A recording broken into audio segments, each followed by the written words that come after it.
یہ پاک کی بارگاہ میں ہرنی بھی فریاد کرے، اونٹ بھی فریاد کرے، جانور تو فریاد کریں، لکڑی کا سوکھا تنا نبی پاک کی یاد میں رونا شروع ہو جائے۔ لیکن صحابہ کرام تو علم دین سیکھ رہے تھے نا، قرآن پڑھ رہے تھے، حدیث سن رہے تھے، مگر بارش چاہیے تو نبی پاک کی بارگاہ میں، بارش رکوانی ہو تو نبی پاک کی بارگاہ میں، ابو قتادہ کی آنکھ نکل جائے تو آقا کی بارگاہ میں، کسی صحابی کی تلوار ٹوٹ جائے تو نبی پاک کی بارگاہ میں، آقا لکڑی پکڑا دیں تو وہ تلوار بن جائے، واپس جانا ہو گھر اور رات کو راستے میں روشنی نہ ہو تو نبی پاک کی بارگاہ میں، آقا لکڑی کو ہاتھ لگائیں تو وہ نور کی ٹارچ کی طرح روشن ہو جائے۔ آپ ہسٹری اٹھائیں، کئی صحابہ کرام جو ہے جب بیمار ہوتے تھے پیارے آقا کی بارگاہ میں حاضر ہوتے، کنواں کھارا ہے حضور ہمارے کنویں پہ تشریف لے آئیں، آقا وہاں کلی فرما دیں، مدینے کے بچے صبح صبح نبی پاک کے بارگاہ میں برتن لے کر آ جائیں اور آقا تبرک بنانے کے لیے سب کے اندر اپنا ہاتھ ڈال دیں۔ حدیث کا مضمون ہے کہ سردیوں کے دن ہوتے تھے، نبی پاک کے دروازے پر بچے برتن لے کر آتے، آقا سردیوں کی صبح بھی کسی کو لوٹاتے نہ تھے، اپنا مبارک ہاتھ اس برتن میں ڈال دیتے۔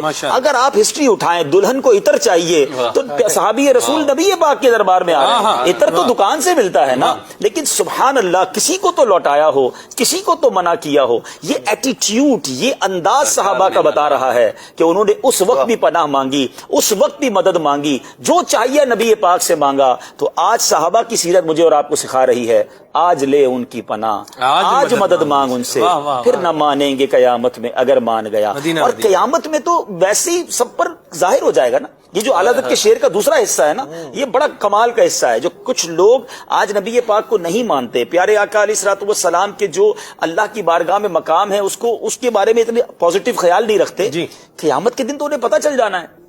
کہ اس دن چلنی کس کی ہے، اس دن مانی کس کی جائے گی، اس دن بخشوانا کس نے ہے، اس دن شفاعت کس نے کرنی ہے۔ سیدی اعلیٰ حضرت نے ایک اور شعر میں سمجھایا نا، سنتے ہیں کہ محشر میں صرف ان کی رسائی ہے، گر ان کی رسائی ہے لو جب تو بنائی ہے۔ اس دن ماننے والے تو کفار بھی ہوں گے، وہ بھی مان لیں گے کہ ہاں یہ رسول پاک ہیں اور یہ اللہ کے نبی ہیں اور انہی کی شفاعت چلے گی، مگر اس دن کا ماننا کام نہ آئے گا۔ آج نبی پاک علیہ الصلوۃ والسلام کی طرف لو لگانی ہوگی، ان کی ان عطاؤں کی وجہ سے، ان کی ان کرم نوازیوں کی وجہ سے سچی پکی محبت کرنی ہوگی۔